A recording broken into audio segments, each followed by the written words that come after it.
Hello guys, mayong adlaw. Matinlo na ang step alin sa idalom pakadto sa babaw na. Pakadto sa babaw.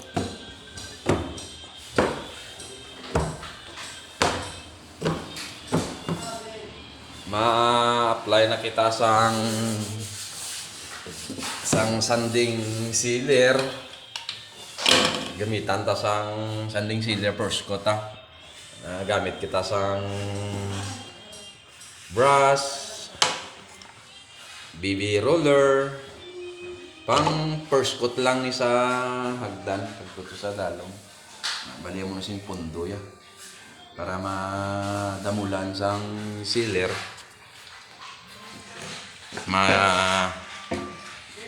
Apply kita dayon sang polyurethane varnish.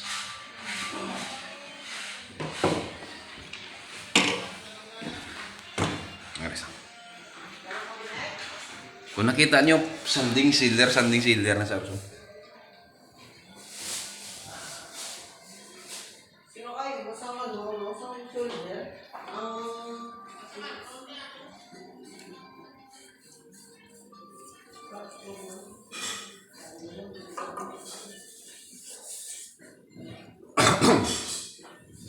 Dali katingan ta na yung kilid para hindi sa magdamulit.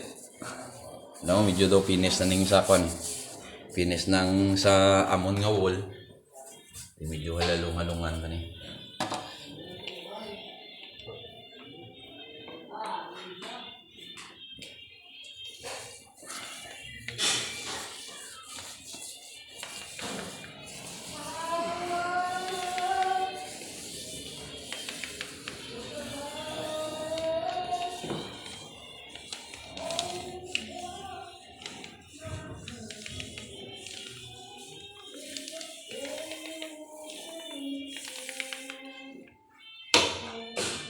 Bali mo ni sang maigo sa amon sealer. Tapos pakadto ni sa idalong.